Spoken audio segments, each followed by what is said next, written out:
Hello and welcome to the second round of the Enduro World Series 2017. My name's Rick McLaughlin and it's my job to be your guide as we go in search of the world's fastest mountain bike racer.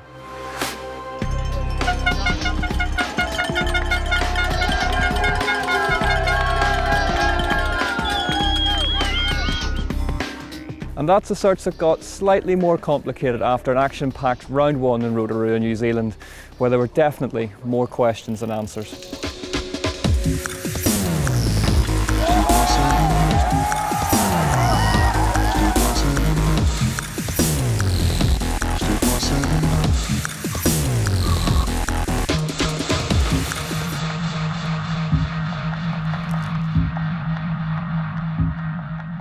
Where are we this week? Well, we are in Derby, Tasmania, which is 4 hours north of the capital, Hobart. As you can see from this map, the Blue Derby Trail network is a sprawling one, which cuts its way right through the Cascade Forest. It's only been in existence for 3 years, thanks to substantial local government funding, and we're going to be using some of its finest, most difficult trails this weekend.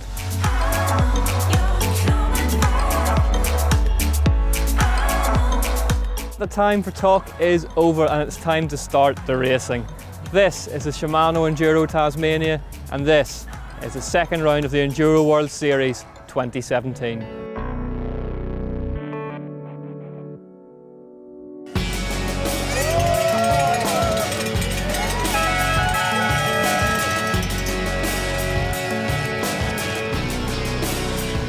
It's amazing, it was so much fun. It started raining pretty hard, like halfway down.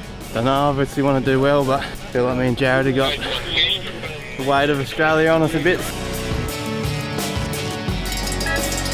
You think the rain's going to affect the overall race today?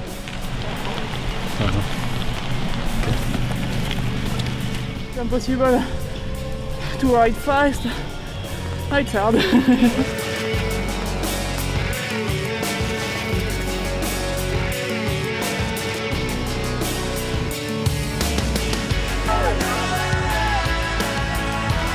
After a week of near-perfect riding conditions, the heavens opened over Derby to confirm what many had suspected.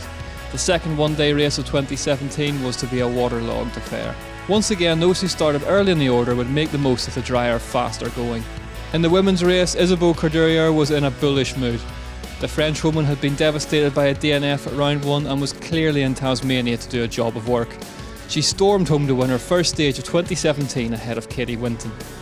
Jared Graves, racing at his home round, took the victory on the fast and flowy stage one, with Forbes and Osborne completing the top three. It was shaping up to be a day which would test even world champions, as a dejected Richie Rude would finish stage one down in 23rd.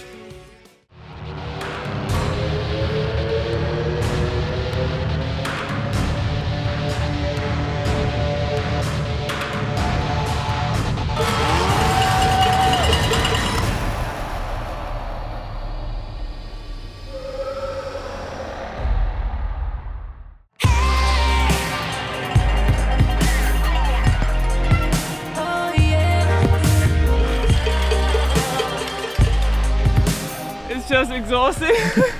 It's such a big crowd and people cheering you.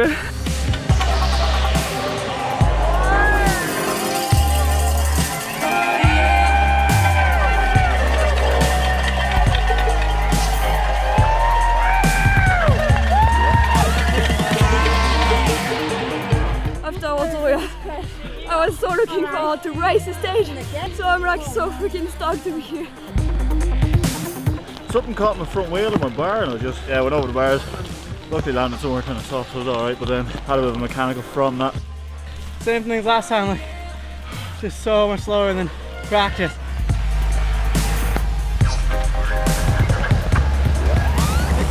Belgian Martin Mays was the fastest through the gaps and took a stage win to cement his control over the overall lead. Jesse Melamed battled home to second, which leapfrogged to above Graves in the overall, whilst fast Frenchman Adrian Daly was now up to fourth. Irishman Greg Callahan crashed amid the rocks but managed to somehow make it home inside the top 30.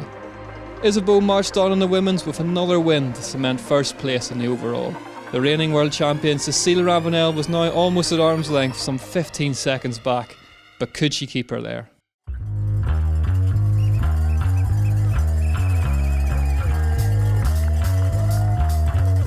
I don't really have words for it. It's really challenging and getting really cold now. The third stage was the final test before the riders could take advantage of the feed and tech zone back in Derby. The second torrential downpour of the day had hit home and threw up a mixed set of results. Ben Forbes took the men's, whilst Greg Callahan made the most of the watery going amidst the big guns to claim an important 8th. By now, Corderia was flying and made it a hat-trick with 3 wins out of 3, putting herself 22 seconds clear of the chasing pack.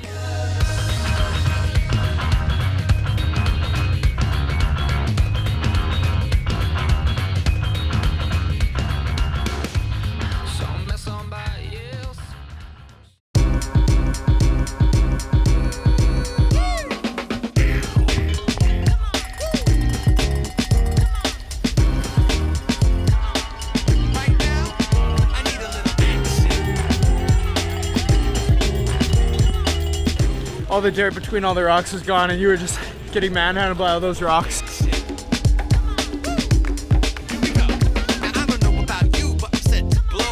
Just a massive crash up on the rock garden. Where'd you do that? In the rocks there.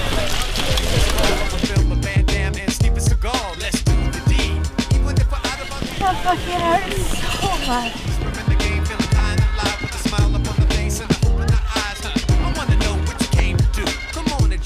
I flat on the transition. I ride 4 minutes before my start.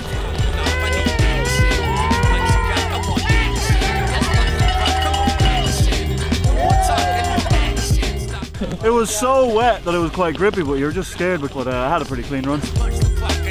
Despite that flat, Cecile Ravenel took her first stage win of the day on one of Blue Derby's rockiest stages. Israel's Noga Karem was clearly having a good day and came home in third. She'd go on to battle with Ines Toma for third place in the overall all day. A bad crash resulting in an injury and a major mechanical left one of the stars of the early stages, Casey Brown, unable to continue. Making it through the rocks of stage 4 unscathed was always going to be make or break, and GT's pairing of Martin Mays and Win Masters both came unstuck. Callahan and Graves topped the stage times to retake the top spots in the overall, with Daly moving himself into third.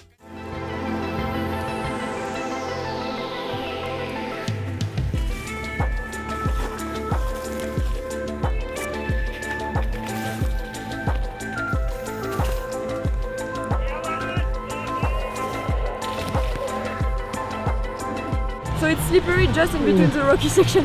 So you come in the rocky section and you're already like so loose. That's a really hard part.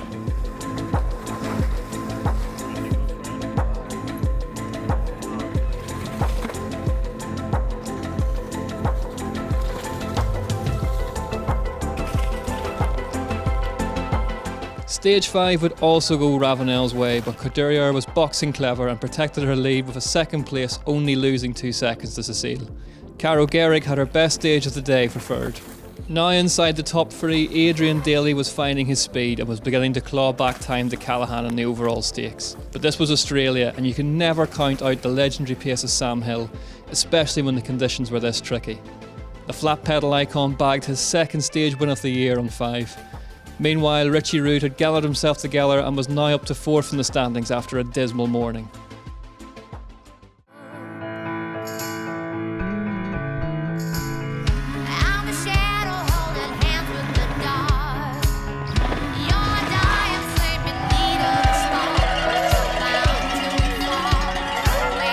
Super fast, bunch of ruts. It's like a moto track.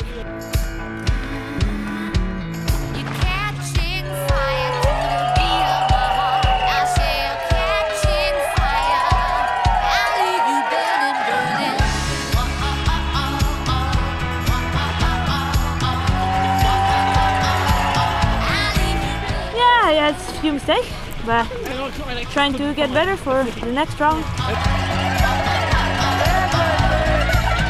It's so boggy and you just flapping left and right everywhere. Just trying to give it everything I got.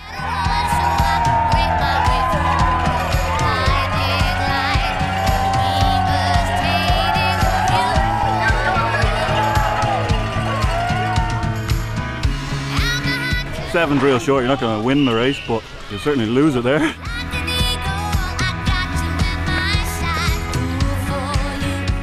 The stunning World Trail Trouty was stage 6, and due to the short and relatively straightforward nature of stage 7, represented what was billed as the last chance for the riders to trade times.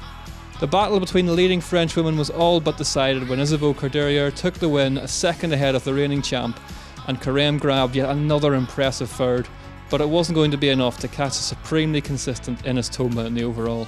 It was crunch time, and despite winning stage 6 by 2 seconds, Adrian Daly still trailed Greg Callahan by just over 3 seconds.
In the women's, Courdurier finished the day as she'd started it, taking the win by 2 seconds over her compatriot Ravenel. Katie Winton finished third in the stage to seal another impressive top 5 finish.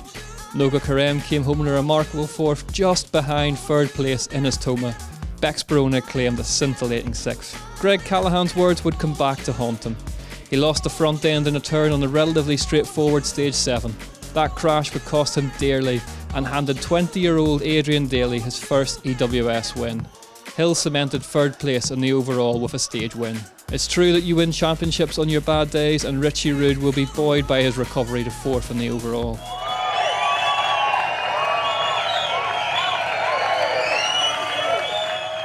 Did you know you were in with a chance of No, we winning? didn't know during the day, and yeah, it was a big surprise. And Are you really excited for the rest of the year now? yeah, I hope the weather will be better,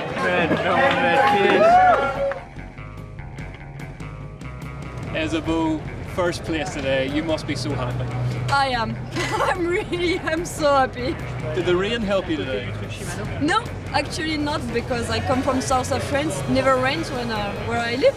But I was like, okay, it's like that, just have fun and really try to stay calm and have some nice lines, that's it. Although she'll have been disappointed to concede so many stage wins, Cécile Ravenel will be happy to leave the Southern Hemisphere with the overall points lead. Courdurier's DNF at round 1 may yet prove expensive as Thoma and Winton round out the top 3. The men's podium represented the overall standings, with Callahan narrowly trailing Daly and Sam Hill putting in 2 strong showings in third. In the team's championship, GT Factory Racing clung on to the top spot by the narrowest of margins from Canyon Factory Enduro team. Rocky Mountain Urge BP, last year's champions, moved themselves up into third after a strong showing down under. So there you have it, yet another rain-ravaged round. Isabeau Courdurier opens up her account with a win in 2017, and Adrian Daly takes his first ever EWS win. Will the weather gods be any kinder to us in Madeira? Tune in next time to find out.